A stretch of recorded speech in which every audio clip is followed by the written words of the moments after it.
Okay, good morning from the Philippines. I'm out here tearing apart my XL100 because the headlights stopped working. Of course, I do everything backwards. I actually, because I was curious, I took this headlight and dissected it. Did a lot more work than was necessary. I just wanted to see what makes it tick. There's not a lot on there. There's a couple of diodes, a couple of resistors, and a bunch of LEDs. And I checked everything out and everything's fine. And I got it all back, and now I got to put it back in the mantle and get it back on the pipe. So that wasn't the problem. So I traced the wiring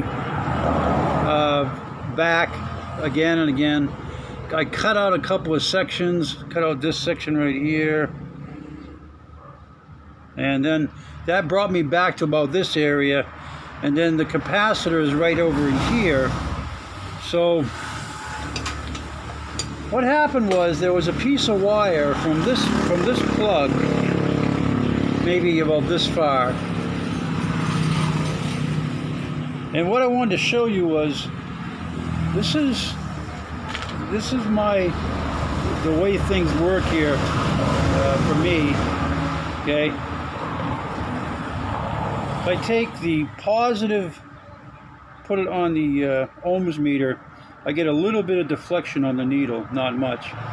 Now if I go negative, and checking this one piece of wire, I get a good deflection. So, I don't know if you can see that on the camera. But anyways, so this was the problem. This was the weak link. This piece of wire. This is like the generic wire. They sell it everywhere. It's just not very durable. So what I'm doing is I'm replacing it with something a little better grade wire, something a little more heavy duty. Hopefully it'll stand up better. But it wasn't the diodes. The diodes are just fine. Not the diodes, the capacitors. The capacitors, both capacitors, I tested them out, they're both just fine. They're both working properly. So now I got to put it all back together, and it should be fine. I picked up these little parts at Wilcon, my last trip to Wilcon. They're pretty cool. I can just twist the wires and then crimp it, and they stay pretty tight. I added another capacitor.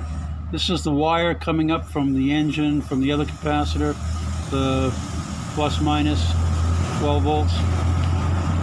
And then you can see this wire, one side is grounded right here to the light down here. So this is grounded. And then the other two make a loop. This is the positive wire, loops up. There's two switches, high beam, low beam, comes back down left and right and into the light switch. So it's all set, all tested. I'll reassemble it and get it all back together pretty quick. So everything's all working the way it should. I got my little halo thing going there. I got my low beam. I got my high beam. A little bit of flicker, but I don't think you can get away from that. It's just, oh, it can have a little flicker.